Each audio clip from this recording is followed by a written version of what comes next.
morning, everyone. My name is Dipesh Deshmukh, and I represent IBG.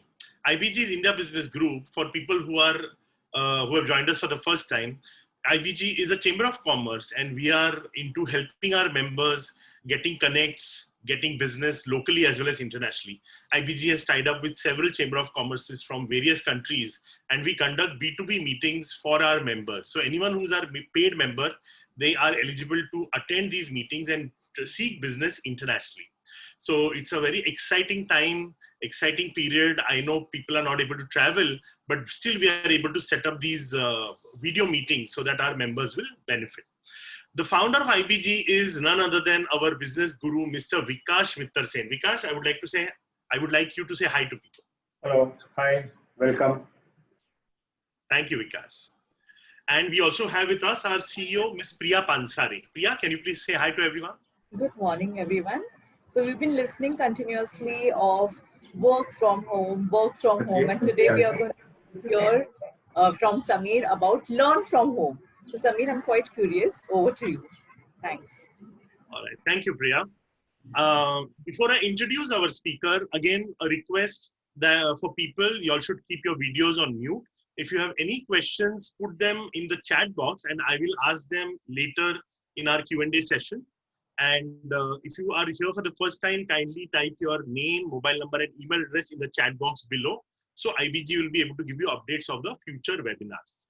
All right, guys. So with that, I am absolutely excited and happy to introduce my dear friend, Mr. Samir Karkhanis, Dr. Samir Karkhanis. He's a friend, so I don't call him doctor and all, I can't do all those formalities, but I'm very excited to host my friend. I know him for quite some time and he's a fabulous and a wonderful person. He's a senior edutech leader and growth hacking expert. Dr. Samir, I'm going to read out his profile so that you all will know what kind of a person we are going to hear from. Dr. Samir Karkhanis is the CEO of the global edutech company Yangpu Executive Education. It's a Japanese company, Japanese name. So they represent leading universities like Harvard Business School Online, IESE Business School, NMIMS University Global, and so on. So they are absolutely big when it comes to international education. Yangpu works with individual learners, corporate and governments to help them identify their learning needs and provides them the right academic and non-academic courses from leading universities and education providers in the online and classroom mode. By qualification, Dr. Samir is an MBA and a PhD in marketing and has expertise in entrepreneurship, sales, growth, hacking, digital transformation, strategies, alliance, and so on. He has also worked with leading organizations like ExxonMobil, Foster's, General Electric, and his last corporate assignment was Chief Marketing Officer of Wellinger Institute of Management. I know he was really, really big. He has done some great work for the Wellinger Institute. He's also the sought after thought leader, speaker, resource for several CEOs of many companies who need help to build 21st century skills and strategies to remain in the ever-changing world. And finally, Dr. Samir is based in Mumbai with his family, and he believes that risk is the only security in life. I mean, that's such a fabulous thought, Samir. And with that, I would like to welcome you on this webinar, and over to you. Hi, Dipesh. Thanks a lot for this generous introduction. Thank you, Vikashji, Priya, Team IBG for putting together this opportunity for me to express my thoughts. And I have been seeing the fabulous work which IBG has been doing in the past. I have attended many of your sessions. I personally interacted with Vikashji, and I think it is a great job to bring so many diverse people together and giving them opportunities to interact on sectorial meetings or interaction with government authorities, giving them the global exposure. And this is absolutely important also, because as an SME, MSME or a mid-sized business owner, where do you get such opportunities? And it's a commendable work you all are doing in IBG to put things together. I'm really glad to be here. So Dipesh, what I will do now, of course, as we speak about learning and 21st century skills, all of those, I would also like to share maybe a few slides, 10-15 minutes to really sensitize our friends on what is the reality. Because see, people have a tendency either to make things very trivial and ignoring them, or make it extraordinarily sensational. and making a big issue out of everything. So people work in extremes, that is the unfortunate reality. So I thought, let's show them some trends which have happened, and then why there is a need to really acknowledge those trends, and then how do we develop ourselves to get those right skills so that we remain relevant. All the game today is about staying relevant in this changing marketplace, whether personally, professionally, and as large set organizations. And our experience working across the world shows us there are some skills and some trends which every business owner and the teams in those companies need to develop. Yeah. So if you, with your permission, let me share a few slides with Dipesh, and then we will go for question and answers. Awesome. Yeah. Great. Thank you. Just give me a second. Yeah. So is my screen visible to you, Vishal? Dipesh? Yes, yes. Yeah, it's visible? Yes. Super, great. So, I have kept it very simple here about being relevant in this ever-changing times. So the idea is all about staying relevant, otherwise we'll be out of place, personally and professionally both.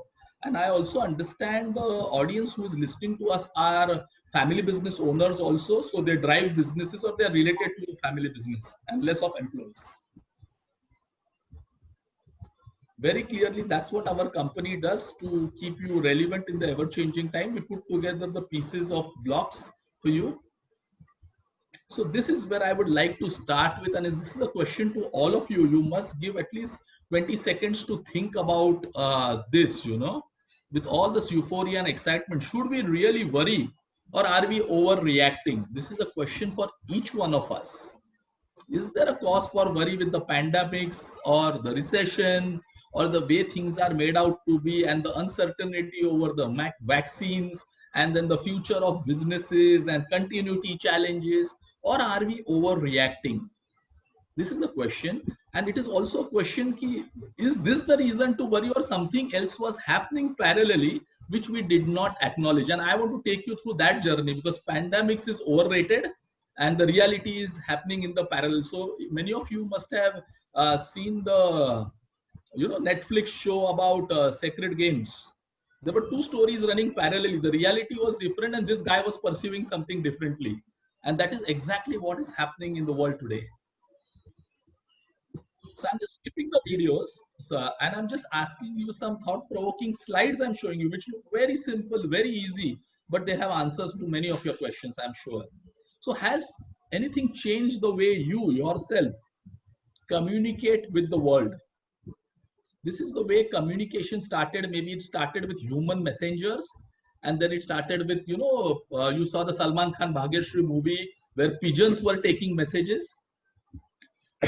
Then this letters, then telegrams, then probably your telephones and pagers and mobile phones, and then you got your Orkut groups and Yahoo groups, then Hotmail Sabir Bhatia created, and then you had the Gmail, then we moved to SMS, and then we moved to broadband. And then now what are youngsters of today and people like all of us consuming? It is all about Snapchat. It's not about Facebook. Okay, India is a country of millennials.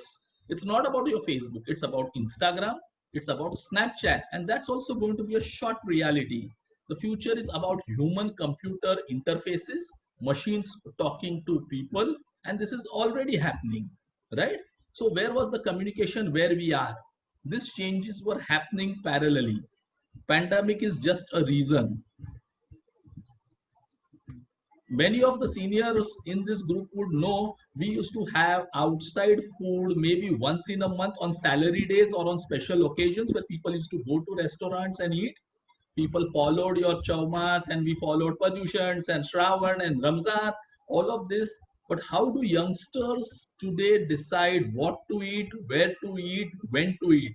They don't decide on these things. They decide on the reviews on Zomato, the reviews on Swiggy, one-on-one offers coming in from restaurant groups. This is the way people decide what to consume, where to spend money. So these trends of technology and marketing were already happening on the internet, and we all feel that we are a part of it, but somebody was doing this. Here again, booking tickets. This is very limited a site today about booking tickets Booking tickets is just an example. Even if we have a theater, so like IBG office is in Nariman Point, but if you want to go probably to the mall next door for a movie, you will book it on Book My Show. So it's about convenience. It's about the choice, the reviews, the technology, the ease of booking at your own from a device in your hand. That is the way consumers are consuming things today, whether it is B2B or it is B2C and consumer businesses. Very clearly, we believe in God and we believe in Google, right? Everything from getting up in the morning to the weather to the traffic to all your search requirements till the time you go to sleep, everything is Google. So are our businesses really aligned to this new digital transformation is something which we all need to think, right? So very, very clearly the paradigms of business have changed. But have we ourselves as business owners changed the way we do our business in last 5 years? So you will be surprised this photographs which you saw are not very old. They are hardly 5 to 6 year old. Just to give you a perspective, Paytm was not there 5 years back, nor was Swiggy there, and nor was Uber and Ola that popular 5 years back. We did not know about Netflix and Hotstar and Amazon Prime 3 years back, the way we are consuming it in last 6 months to 1 year, right? So these things were happening in the background, and we continued doing businesses the way we were doing for last 2 3 decades.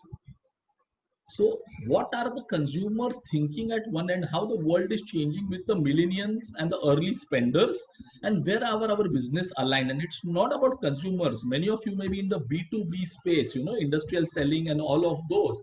The person sitting there also on the chair is also, today ready and today going through the same journey what I showed you in the photographs.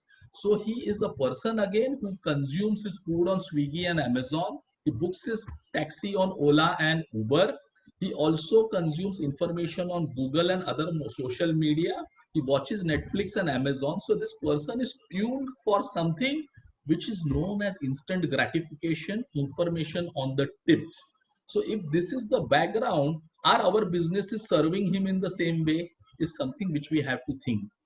And then the pandemic is a cause, and we were thinking from last year business down hai, economy kharab hai, but the others who are making money are still making money and growing. People who could foresee the parallel changes in the last 5 to 7 years upgraded themselves personally through training, and their businesses were aligned to this new age realities are the guys who are successful and relevant. Pandemic is just one part of the lot of things which happened. People are still doing good stuff, good businesses, and not overreacting in this last 3 months of pandemic also. People who could adapt. That is what the entire idea is of this today's discussion. Very clearly, businesses may have many, many objectives, but if revenue is one of the objectives, which I'm sure is, then there are three things which keep a person relevant. One, can you sell more irrespective of the situation where you are in? Okay, can you sell fast, and can you sell at a higher price, whether it's the product, service, B2B, consumer direct, online, offline, industrial, government projects, it doesn't matter. These three things keep you relevant in business, or you are self-employed with a big team of other self-employed people with you. So these three things are very profound. Maybe we can take it up separately, but generally the idea is, are you aligned technologically? Are you spending that kind of money on, being customer friendly through advertising or through having digital transformation insights? Are you having pricing models which help you to sell fast? Are you having that value benefits and identifying and reimagining your customers and competition, which will help you to sell at better prices than what you are doing? So at one level, you will have discounting, competition, and price cutting, and other level, you will have products which give value to the consumers and they charge a premium in your same category. And we will continue to say कि मेरा business different है, हमारी line आपको नहीं समझ में आती है, हमारा competition बहुत ज़्यादा है, China competition बहुत ज़्यादा है. Same rules universally apply to everybody. The differentiator is whether you have made the changes and have you learned the art of learning new things is something which differentiates people who will stay relevant and people who will pack up in the next few weeks or months. many of you may be facing this immediate challenges, in your businesses. Just I'm sure you have better experience of running businesses than me, and you will really be able to relate to what I'm trying to tell you. Very clearly, a lot of entrepreneurs, business owners are with this dilemma. Are we serious and relevant and here to stay in business with what is happening? Because news media is telling you next 4 quarters are going to be challenges. Somebody said ki one next quarter, June everything was supposed to start. Now we are thinking October everything is going to start. Somebody thinks New Year, this year is wasted. So these are questions in the mind of a business owner or a CEO. Are we relevant and will we survive and stay in the business? Does it make sense to stay in the business? Is a question which many people are asking us today, right?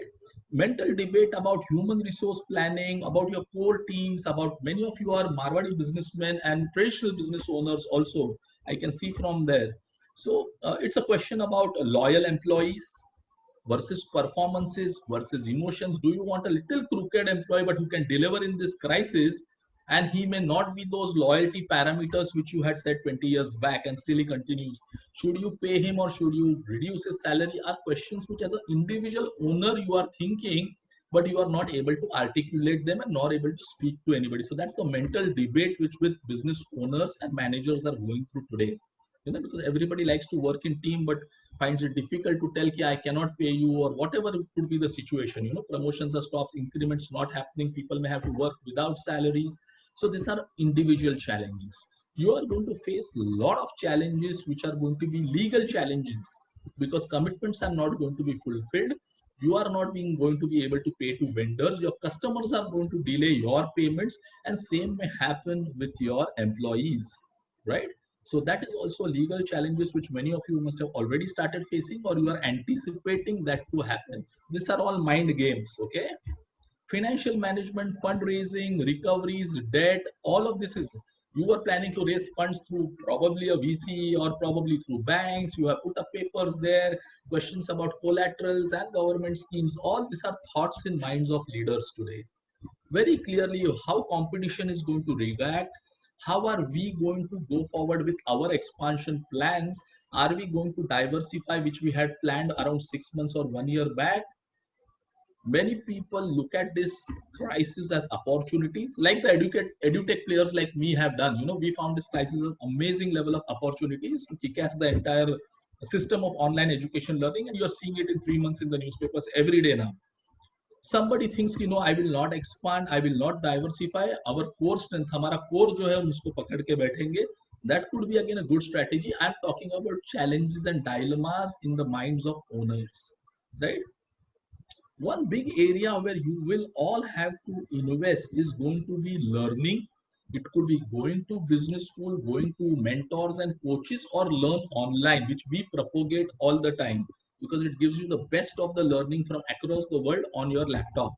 Yeah, you will have to invest in digital transformation, technology, softwares, going on the cloud. So how to identify what fits best for you? Everybody cannot go for a SAP or ERP, and it is worthless going for that mindlessly, right? So that are one question which you will have to ask. What is this digital transformation journey you will have to do? So those are questions which owners are currently facing when they come to us. How do we put a 100 days plan? Those days of 300 days, 1000-day plan, 3 year mein aap kahan rahoge, 5 year, what is the plan, are over. Every day you have to create the next 100-day plan to stay course. It's like you have to take control of the situation, and the situation cannot control you because things are changing every single day. So a 100-day plan is what makes sense, and that also is a moving plan. So how do you put that together, taking care of marketing, sales, customers, employees, operation, digital, branding, all of that put together? Lot of people, if you are from family businesses, which I am sure you are from, are facing family crisis, generational conflict between two generations, succession planning issues are becoming challenging.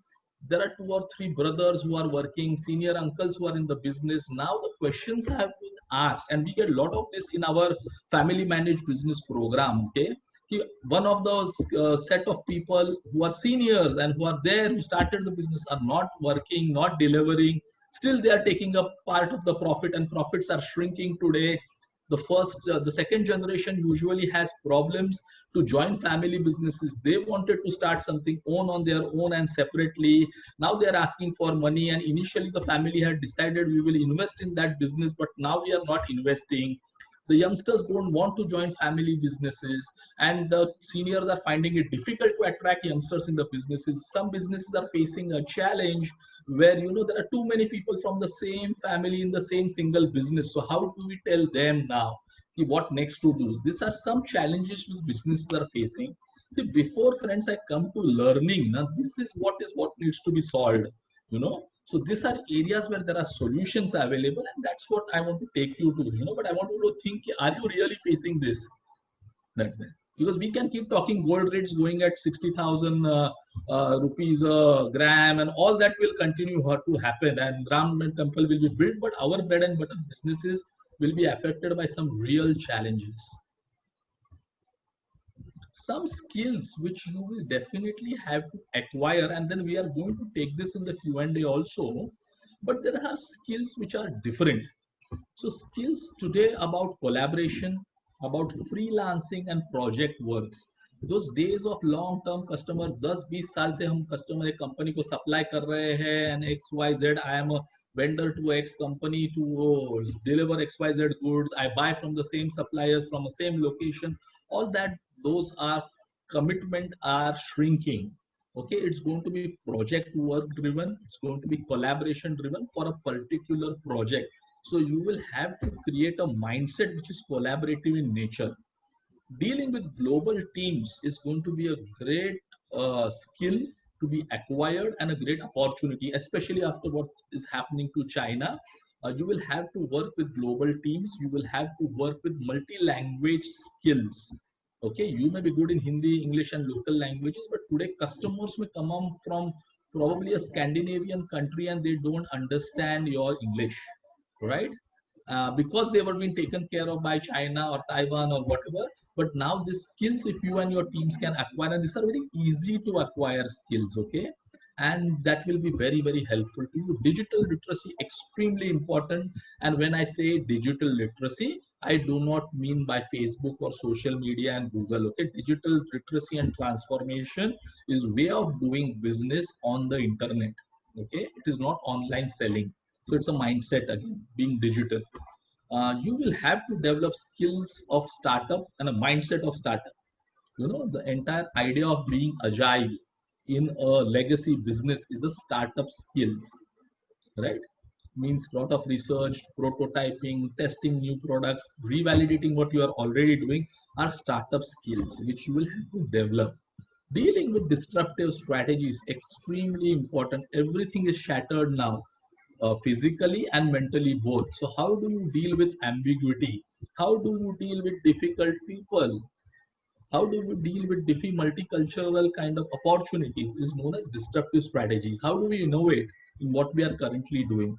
Of course, again, you will have to develop skills which are financial management skills, leading with finance skills, analytics. Everybody talks about business analytics, data science, machine learning, artificial intelligence.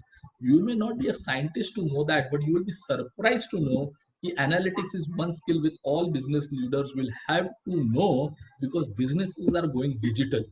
So analytics is a part of digital, how to understand numbers and formats to take informed decisions. So this is skills again, which you will have to acquire, and there are people, places, institutions who will offer these skills to you.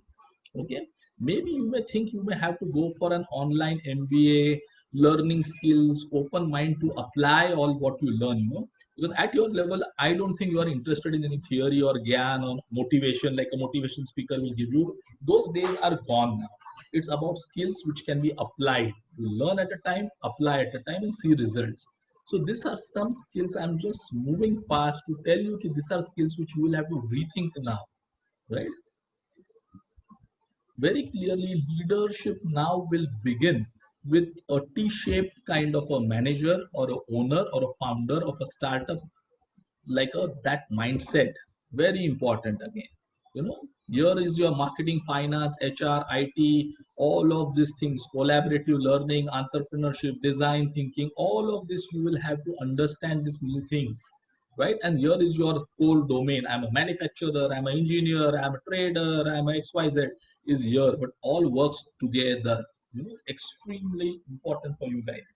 It's a T-shaped manager, my business owner with a startup mindset. Very clearly, the word which we said, a startup venture fund, wo hamara kaam nahi, but the mindset is your something which you will have to look at. Top sectors, I'm sure you know what are the sectors there, but when we study and we work and partner with big organizations globally, we work with universities, we realize that these are some sectors which you should consider in the days to come or in the months to come. Maybe your next generation would be interested, maybe you would like to invest, divest. These are some kind of areas where if you are not already there, have an open mind to look at opportunities in this sector. These are sectors of tomorrow. You may feel these are not core for you, but keep an eye on this. These are opportunities and these are globally happening. Okay, so whatever essence I'm trying to give you through this is the kind of work we do with the Harvard Business School or IAC in Barcelona or Indian universities. This is the feel which we are getting now on skills and opportunities both, right? So media, entertainment, you look at yourself how much WhatsApp and Facebook and Netflix you are consuming. All events are going to be indoor. Getting entertained and being happy is a human trait, right? So person will keep spending money on that all the time, right? So maybe probably a class of 83 Abhay Deol's movie, you will pay 400 rupees separately to Netflix to see that movie. And now imagine millions and millions of people paying 400 rupees. It's bigger business than going to a theater in PVR. Okay. Same is with partnering for core manufacturing outsourcing. You may not know this skill, you don't know manufacturing, no harm in learning or partnering or collaborating, as I said, to get it to this piece. China is going to open up big doors for this, right? Education, e-learning, a very, very big sector. I have been into this for last 20 years now. And the way education has grown, we were first thinking education was school education, K-12, and then Byju's disrupted that entire market. You saw last 1 week's newspapers, 300 million valuation for a company like White Hat Junior, which Byju acquired. They are acquiring customers. You may think valuations are what bogus, but just imagine everybody is paying 15, 20,000 and they have billion customers across the world. That is the power of technology. Same happens with e-learning. I work with multiple universities like NMIMS, Wellington, Harvard, and we have seen our growth in terms of the e-learning online education is overtaking physical classroom education. So look at those sectors also, either starting something there, collaborating with them, or more so if you don't have the expertise, then partnering with universities and groups like us, because that is giving offbeat results, because it is known as teaching through the cloud. Investments are less and the scalability is very, very high. Health and wellness ecosystem, whether health, healthcare, wellness, telemedics, you have seen the kind of work which is happening in this sector, right? I'm not talking about selling sanitizers, okay? But then there is a lot of parallel tech-driven health which is happening, right? Helping SMEs to grow with your skills, because you are experienced business people, you have some skill sets. These skill sets can be brought in online education and you can help SMEs, because people are going to lose jobs. You will see a lot of entrepreneurs emerging now, a lot of freelancers emerging now.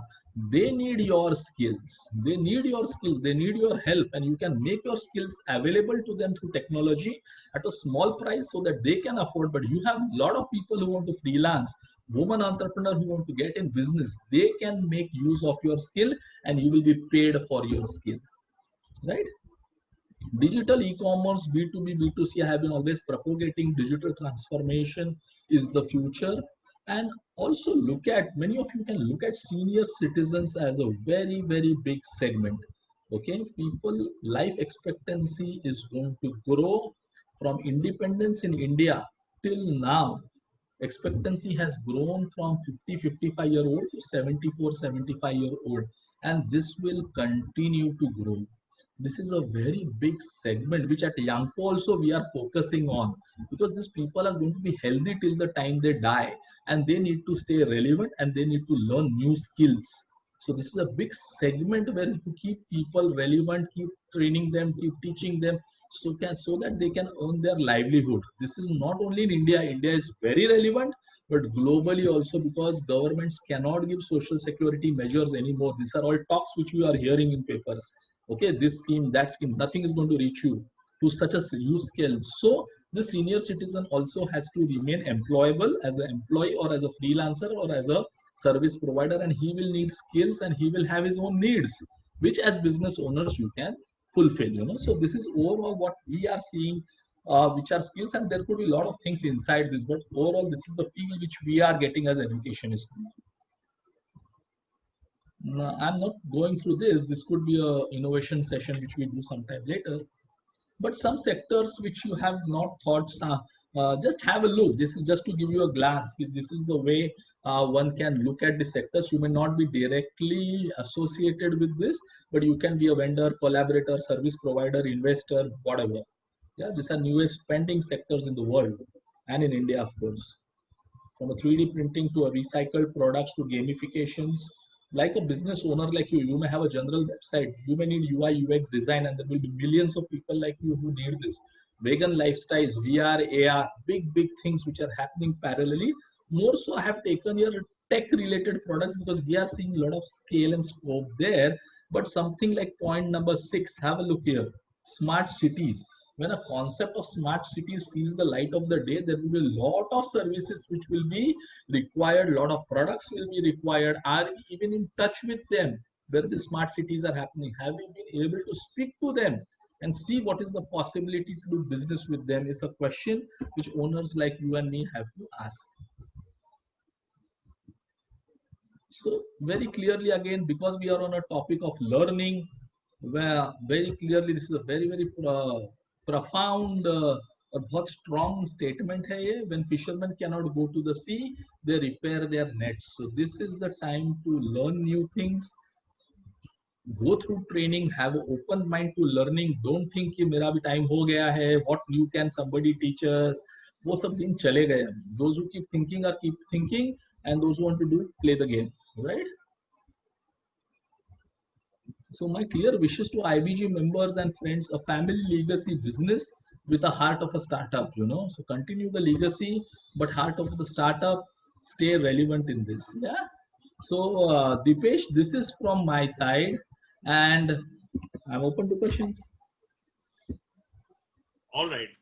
That was really awesome, Sameer. And I think you've simplified such a complicated topic and opened eyes of many business owners. So a big thank you to your presentation. Before I open up the Q&A session, I have a few questions for you. Sure.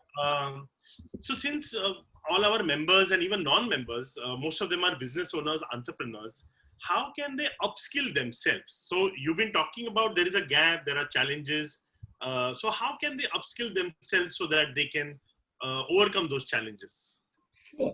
So typically 2 or 3 type of people who require upscaling, One is, just because these are family business, I'm just extending the your question. 3 type of people will require upskilling. One are the fresh pipeline of young graduates and early graduates from the same family businesses who will be coming out now in the economy. So they will require professional upskilling needs, which could be an MBA program, a post-graduation program, or some online program in new age economy. Then there will be this middle segments of SMEs and entrepreneurs, and the third will be family businesses and large format businesses who require upskilling. Now, the family businesses and entrepreneurship communities do not have the time, inclination to go to universities and colleges. They don't have the time. It's not possible. So there are modular programs which are available with leading players. These programs could be like 7 days in a month. You come to a campus, learn new things, go back to your business, apply them, go with very pointed questions. So what to learn is the question. Then how to learn, So what to learn? What are business owners, who are many of them here, want to know today? They want to know skills on what next to do. So strategy, how to do this. So application, implementation, these are skills they want to know. They want to know how do we manage family challenges. So people management skill, vendor management skills are something. one big challenge is which business owners come to us is how do we maintain our top line, how do we reduce cycle time or lead delivery time, and how do we maintain a profitable balance sheet. So how to maintain profits. So this is a financial planning tool. It's about Japanese management techniques tool on lead time cycle reduction. How do we identify new customers is a skill which business owners will ask us, right? So how do we reimagine customers? What is this innovation? What is disruptive strategy? How do we really, apply innovation in a small company like us? So these are standard questions which we are getting from entrepreneurs. Then probably a 7-day a month course from a SPGN or a Wellington Institute or a NMIMS could be of help to you in entrepreneurship and family businesses. When you come for 7 days to a Wellington campus in Mumbai, people come from across the country. They learn new things through case study approaches, dealing with batchmates who are from different industries, going through academic lectures from experts, and then that is for 7 days. And then you apply them for the next 3 weeks in your business, customized to you, see the results, and come back again the next month. So this is one way which business owners are doing. Second day is they learn online through the best players in the world, not only in India, from the world. So this is the way, either classroom-based modular nano short-term programs or maybe programs which are typically online but application-based. So this is one way of learning. And then, Having said that, any online programs that you can recommend to our business owners who can, I mean, of course, people will have customized, their own problems and they'll need some customized solution. But in general, if you can recommend some 2 or 3 good programs that they can start with and they can learn something, So I have always been of the philosophy that learn from the best, okay? Because you're spending money, right? So learn from the best, nobody else. I strongly recommend, which I have gone through the modules, is from the Harvard Business School online. Now, Harvard is the best university in the world for 400 years. It is practically impossible to get admissions there. You know what Harvard is all about. But now just imagine a university like Harvard comes for top of the line faculty members, for which, see, what is Harvard known for? The best faculties, the best CEOs in the world, the best case study approach in the world, and a technology platform. Now, Harvard provides program in the areas of negotiation mastery, financial analytics, business, global businesses, entrepreneurship in 4 to 8 week formats at a price which is as small as $1,600. Now, what else can you expect from a global cohort of 500 people like you learning from the same platform? So I strongly recommend, because there are 15 odd programs in the Harvard Business School online portfolio. And friends, this is not like your Coursera and Udemy. This is something different, okay? A multi-crore investment in the tech platform with the best professors in the world, with the best case studies in the world which are relevant to you, and all put together in a Netflix kind of a format. So that is what I would Dipesh strongly recommend for people who want to have a la carte kind of, I need this 2 weeks I'm going to spend on understanding probably disruptive strategy. So there is the best program in the world from Christian Claytonson, the god. Clayton Christensen is the god of innovation. You go to Boston campus and do his program for 7 days, you pay 40 lakhs. But you do a 8-week programs online and you pay $1,600. So that is what I will strongly recommend. Awesome. And in fact, when you were talking about Harvard, I was going to add that even Harvard dropouts become multimillionaires. Absolutely, because they have a format to follow. Kids, right?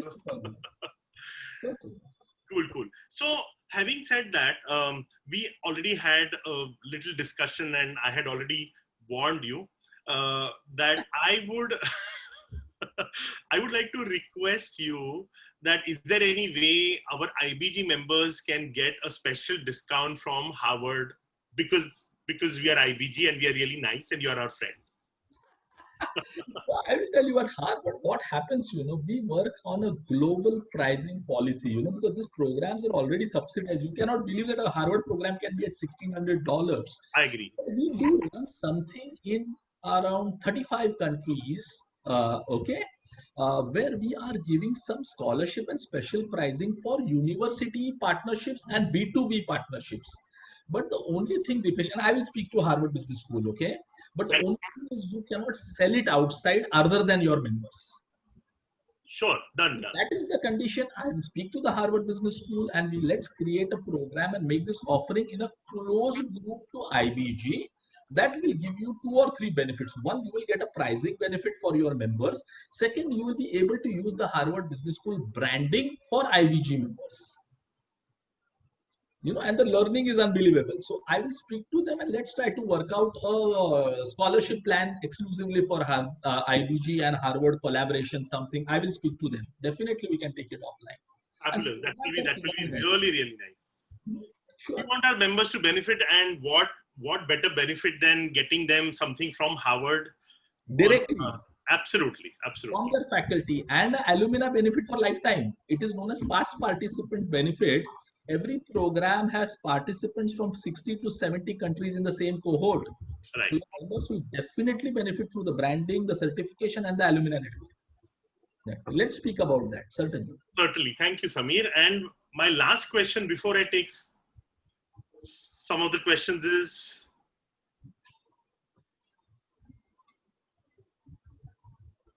in this world of digital transformation, what should be our IBG members learn to go journey? I mean, how do you think they should start this journey? Any quick recommendation? And I'll take some questions. Again, I will tell you, what happens, this learning is a very dicey grave, okay? Because half the time we don't know what to learn. And then where to learn. Then we'll end up with motivational speakers. Correct. They are good, but they give you motivation. They cannot give you application. So what is to be done is that we have to go on a format of learning, which is acquisition of knowledge, application of this knowledge in your real business and context, and then assimilating that knowledge. This is the journey of learning which gives maximum results. Where you do it from is not important.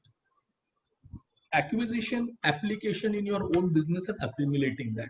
One program which I have been seeing for almost 15 to 16 years now is for entrepreneurs and family businesses, the V-Schools Entrepreneurship Management Program from Wellinkers. Okay, there are many good programs, but this program follows this philosophy where they teach you something through case studies, through application. You learn for 7 days, apply for 21 days, and use the institution's infrastructure and faculty to apply and see results in the second month, Dipesh. In the second month. So the better way of starting is because they help you to diagnose your business, then find out solutions to your business. They create your landmarks and benchmarks what to achieve. And then they take you through the journey in a very small batch of 30 odd people. That is the beauty. So something which is application driven is what I would strongly recommend in this time, because now you don't have a time for theory and all of those. You want result. Who can give you results in 2 months time? Results could be very different. How to acquire new customer is a result you want. How to bring down your cost is a result you want. So there are Japanese management techniques which Wellinger teaches. How to expand, diversify, generational conflicts. These are real challenges and real results in 7 days every month because you are applying them, and they don't leave you without you don't applying them. So that is something which could be one, because they will help you to diagnose your current situation.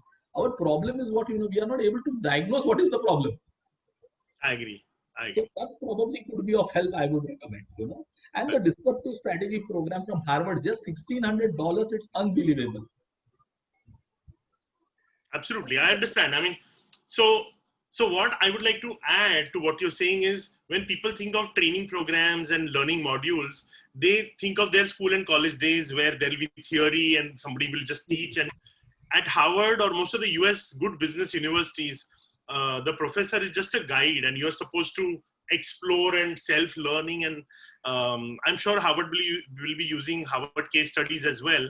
And that's one of the best ways to learn, because it's a case study of a real company, a real story, a real problem, and a real solution that the Harvard team has worked out. And I can speak because I'm a certified Harvard trainer myself. So, I've been teaching Harvard case studies for so many years. And it's a different experience. I mean, unless you try it, I don't think you'll be able to comprehend what a Harvard training module is all about. Correct? Add your, Dipesh, when it comes to Harvard, because it is the best in the world. There is nothing better. Yeah. We have seen it for 400 years. Correct. Having said that, what we as entrepreneurs here or learners, are still feeling, you know, there is a teacher in their classroom and there is academic and theory. No, this Harvard Business School online, which we have been offering now for so many years. So let's take an example. It's a Mahindra and Mahindra case. Okay, so Mr. Anand Mahindra himself is talking in the program Yes. and telling his real challenge, and then you as 500 participants across the world are now working on that challenge to solve the problem. It's a Google case, Google chairman is talking. It's an Infosys case, Infosys chairman is explaining. So the case study which we were thinking, you know, how they are Netflix type movie based 3 to 5 minute modules, and then you apply and then you do. So as if you are going through the entire model, you know, entire model you are going through as a journey like a movie. And I'm seeing a lot of chats, a lot of Harvard professors are from India. Of course, the top programs in Harvard are today taught by the top faculties who are from Indian origin, and that's a very interesting thing to learn. So they have an India perspective. They have an India perspective. Including the Dean of Harvard Business School.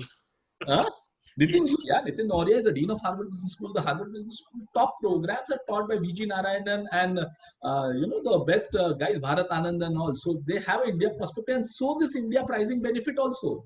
Yes, absolutely. And I've done some training modules with VG. It's amazing. It's a fabulous. He's teaching you for you know, financial accounting for $1,600. What else can you expect? I Make use of these facilities, because these are not academics. This is for senior people. Please understand, friends. This is not theory. Just imagine you watch a 3 to 5 minute movie like a Bollywood movie, and then you see a quiz and then an MCQ and a group assignment. You are busy. You don't know how you are learning by applying. Think about it. Amazing, amazing. So with that, I know we are running short of time, and most of the questions that people have asked, you have already covered everything. So I will not repeat those questions. With that, may I quickly invite Vikash to give his closing comments. Vikash?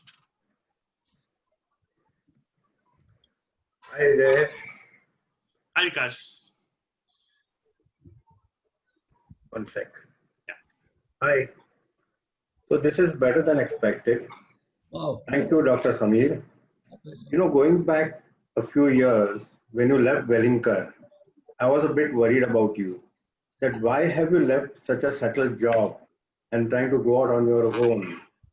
But you proved me wrong. What you are into is the thing for this decade. EdTech, education and by progress, EdTech is the thing now, the future. And the maximum growth potential lies in this. The maximum chances of getting investment right now is EdTech. And we just spoke before you came on to you that you should be getting investment pretty fast, and don't keep your vision too low. What you told me, I think it's too low. Okay. And everybody who's getting into EdTech should know that this is the big number. I have some experience in EdTech because one of my companies in Nazara is an EdTech company. Wow. And it is seeing phenomenal growth. It's a company called Paperboat, and it's got a product called Kidopia. It is meant for kids below 8 years. And it is seeing such growth that, you know, we will not be astounded if it becomes a $1 billion outfit in the next 2 to 3 years. That is the space you are in. So all the best. Thanks a lot. Thank you very much, sir. Thank you, Dipesh. Good to speak to you all. Thank you, Vikash. And may I also quickly invite Priya to give her closing remarks. Thank you so much, Samir. And I completely second Dipesh's thoughts over here that you have simplified such a complex topic today. So thanks a lot for that. And I'm very kicked about the idea of doing something, collaborating on with you and some Harvard learning course together with IBG. So let's take that offline and work on that together. Thank you so much. A lot.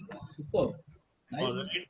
So with that, I also would like to thank Girish and Siddhi, who are big supporters of IBG, and a very big thank you to Samir for spending time with us and giving us so much knowledge. I'm sure our business owners are absolutely kicked up and fired up about learning. A big thank you, Samir. Thank you very much, Dipesh team, Raji. Thank you. See you soon. All right, guys. Take care. Have a good Right. week. Bye.